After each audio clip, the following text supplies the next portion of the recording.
আমাদের আল্লামা সাঈদী রাহিমাহুল্লাহ তার একটা বক্তব্য 1998-তে আমি দাখিল পরীক্ষা দিয়েছি এবং 5 দিন আমি চট্টগ্রাম ছিলাম।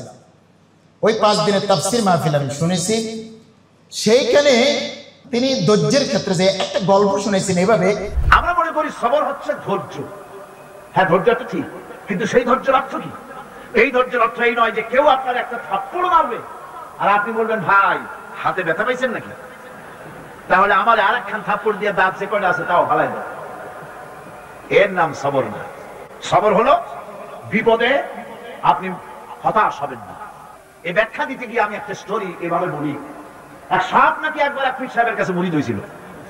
তো পীর সাহেব বলছেন, না বাবা আমি সাপের মুরিদ বানাই না। কয় যে না হুজুর, বহুত আশা করে আসছি, গল্প তো বহুত আশা করে আসছি আমার মুরিদ বানান। আচ্ছা ঠিক আছে, তবে তোমাকে একটা কাজ করতে হবে। কি কাজ? জিকির আজকার এভাবে করবা, কিন্তু কাউরে দংশন করতে পারবা না। হুজুর মেনে নিলাম। সে করছে কি, ময়দানের ভিতরে গিয়া কাইত হয়ে ধানওয়া জমিন, ধানের জমিন, প্যাডি লাইন, সেখানে কাঠ হয়ে পড়ে জিকির আজকার করতেছে। রাখাল ধান কাটছে। সন্ধ্যার পর এই ধানগুলি বান্ধে নেবে কি দিয়ে দড়ি নেই, খুঁজতে খুঁজতে দেখে লম্বা একটা দড়ি।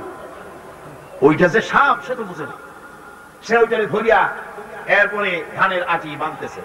সাপে তো খুব মহারাজ, সাপ তোর যেই সেই সাপ না, মারাত্মক সাপ। সাপ বলতেছে, আরে বাবা তুই আমারে দড়ি মনে করলি, আমি তোর কেমন দড়ি, মুরিদ না হলে টের পাওয়া দিতাম। বান্দার কারণে সাপের ঘাড়ে মুচকে গেছে, ঘাড়ে খুব ব্যথা লাগছে। বাড়ি নিয়ে যখন দড়িটারে ফালাই দিছে, মাথা কোন রকম কাজ করিয়া বহু কষ্ট করে পীর সাহেবের বাড়ি গিয়ে হাজির। বলছে, হুজুর কি যে জিকির শিখাই দেন, আমার তো ঘাড় মুচকে গেছে। আশ্চর্য কথা, জিকির আজকালে মানুষের মানে কারো ঘাড় তো মস্কাবার কথা না, তোমার ঘাড় মস্কাইল কেন? পুরা ঘটনা সে শোনাইল। আচ্ছা তা তুমি কিছু করলা না? হুজুর আপনি তো নিষেধ করেছেন দংশন করতে। পীর সাহেব বলছেন, বেটা বেকুব, আমি তোমার দংশন করতে নিষেধ করেছি, ফস করতে তো নিষেধ করি নাই।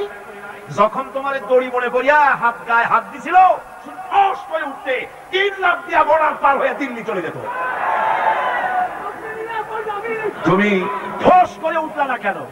সুতরাং ধৈর্যের অর্থ এটা নয় যে আপনারে পাড়াইতে থাকবে, থাপড়াইতে থাকবে, আর আপনি কবেন যে আল্লাহ আমি ধৈর্য ধরতেছি, ইন্নাল্লাহ মা'আস সাবিরিন। এখানে এটা আমি সাঈদী সাহেব এই কথাটা বলছিলেন, এজন্য আপনাদেরকে আমি জাস্ট শুনাইলাম।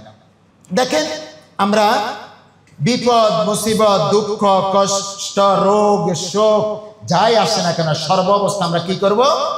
ধৈর্য ধারণ করব। আল্লাহ রাব্বুল আলামিন বিভিন্ন পরীক্ষা নেন।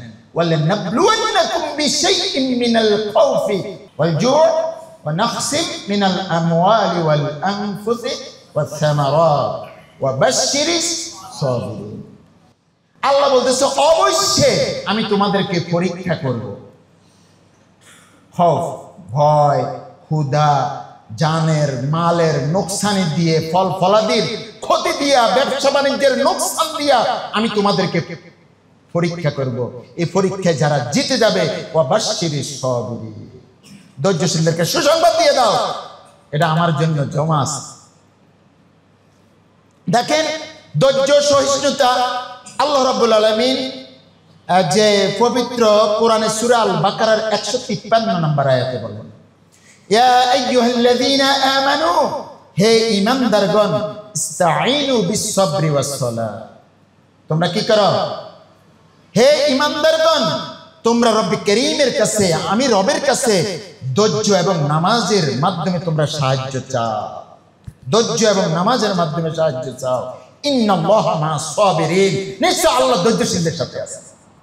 ধৈর্য এবং কি নামাজের মাধ্যমে সাহায্য চাও, আল্লাহ ধৈর্যশীলদের সাথে আছে।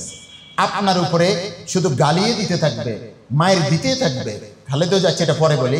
আসেন, এখানে সূরা আল মাআরিজের 5 নম্বর আয়াতে আল্লাহ রাব্বুল আলামিন বলেন, ফাসবির সাবরান জামিলা, আর আপনি উত্তম ধৈর্য ধারণ করুন। রাসূল আপনাকে গালিগালাজ করতেছে, হতাশ হবেন, আপনি ধৈর্য ধারণ করুন।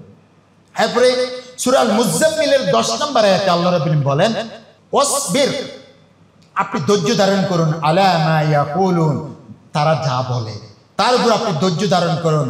ওয়াহজুরহুম হাজরান জামিলা, আর তাদেরকে উত্তমভাবে পরিত্যাগ করুন।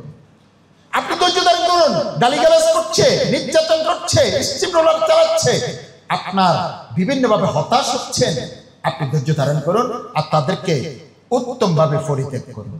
কারণ মক্কি জীবনে কিন্তু অ্যাকশন নিতে বলছে। আরে দাওয়াতি কাজ তখন চলছেন, কি অ্যাকশন নিতে বলছিলেন?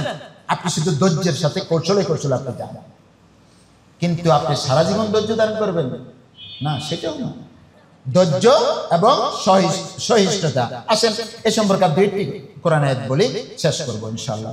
ইন্নামা ইউওয়াফাস সাবিরুনা আজরাহুম বিগাইরি হিসাব। যারা ধৈর্যশীল তাদের জন্য রয়েছে এমন আল্লাহর পক্ষ থেকে এমন বিনিময় যার কোনো হিসাব নেই।